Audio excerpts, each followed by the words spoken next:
पता है हमारे घरों में क्या माहौल है? बेटे ने भेजा माँ को रिश्ता देखने के लिए। माँ क्या कह रही है जाके, मैंने अपने बेटे का रिश्ता करना है, लेकिन सब तो पहले मैं पूछनी है कुड़ी पर्दा तो नहीं कर दी? आप मुझे फैसला करके बताएं। मेरी माँ, मेरी बहन, मेरे घर में पलने वाली खातून अपने बेटे का रिश्ता देखने जाती है, कहती क्या है? लड़की पर्दा तो नहीं करती। और अगर लड़की का रिश्ता देखने जा रही है तो अगर लड़के ने दाढ़ी रखी है तो वही फैसला कर जाना है। मुंडा ते मौलवी है, कभी अकेले बैठ के सोचना, मरने में शक ही नहीं है। 100 साल जिंदा रह लो, 200 साल जिंदा रह लो, और अल्लाह पाक को हमारी एक एक बात का इल्म है, रग रग तो वाकफ है। कहते क्या है सुनो, ये भी इबरत की बात है। ये जी मस्जिदों का माहौल अच्छा नहीं है। हाय हाय हाय, आजकल कॉलेज, स्कूल, यूनिवर्सिटियां 5वीं क्लास के बच्चों के बैग के अंदर से शराब और नशे की चीजें निकलती हैं। कोई कॉलेज, कोई यूनिवर्सिटी, कोई ऐसा तालीमी इदारा मुझे दुनियावी बता दें जहाँ पर चर्स नहीं बिकती, जहाँ पर आइस नहीं बिकती, जहाँ पर नशे की चीजें नहीं बिकती।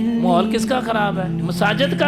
यानी रोजाना की बेस पर कॉलेजेस के अंदर, यूनिवर्सिटीज के अंदर बच्चियां बच्चे अलग जाके अपना वक्त गुजार रहे होते हैं, किसी को कभी एहसास नहीं होता। मदारस के बच्चे या बच्ची या मदरसे में पढ़ने वाला बच्चा जरा से गलती कर बैठे, मीडिया वाले ऐसे भौंकते हैं जैसे पागल कुत्ता भौंकता है। कहते कि मदारस का माहौल अच्छा नहीं है, मसाजिद का माहौल अच्छा नहीं है। आओ मेरे नबी की हदीसे पाक सुनो। मेरे रब के नबी पाक अलैहिस्सलाम ने फरमाया, दुनिया के अंदर अगर बेहतरीन जगह है तो अल्लाह का घर मस्जिद है। जो लोग गलत काम कर रहे हैं मसाजिद में, हम उनको कोई सपोर्ट नहीं कर रहे। जिन मदारस के अंदर, जिन मसाजिद के अंदर अगर कोई दहशतगर्दी का अंसर पाया जाता है, हम कोई सपोर्ट नहीं कर रहे। दहशतगर्दी के मामले में हमारा कोई लिंक नहीं है मदारस का, फिर भी क्या कहते हैं ये मदारस का माहौल अच्छा नहीं है। ये मीडिया ने सिर्फ गंद फैलाया हुआ है। बच्चे यहाँ दाखिल होने के लिए आते हैं ना, बाप आके क्या कहती है, मैं यकीन जानो बड़ी मुश्किल लैके आए दी, मां कहती सी मदरसे का माहौल ही चंगा नहीं है। मैं ये सारी बातें क्यों छेड़ रहा हूँ? तेरे मरने के बाद तेरा बच्चा मिंबरे रसूल पर खड़ा होकर कुरान सुनाएगा, तू जन्नत में चला जाएगा। तेरी कब्र ठंडी होगी, तेरी कब्र रोशन होगी।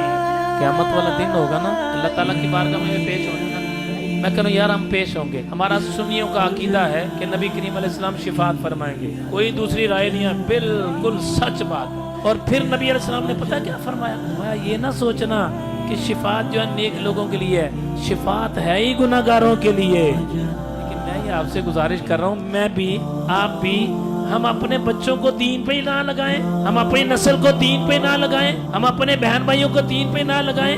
दीन पे लगाने का मौका मिले। और माँ क्या कहती है, ले पुत्र मेरा मौलवी बन जाएगा, एक ही गल हुई।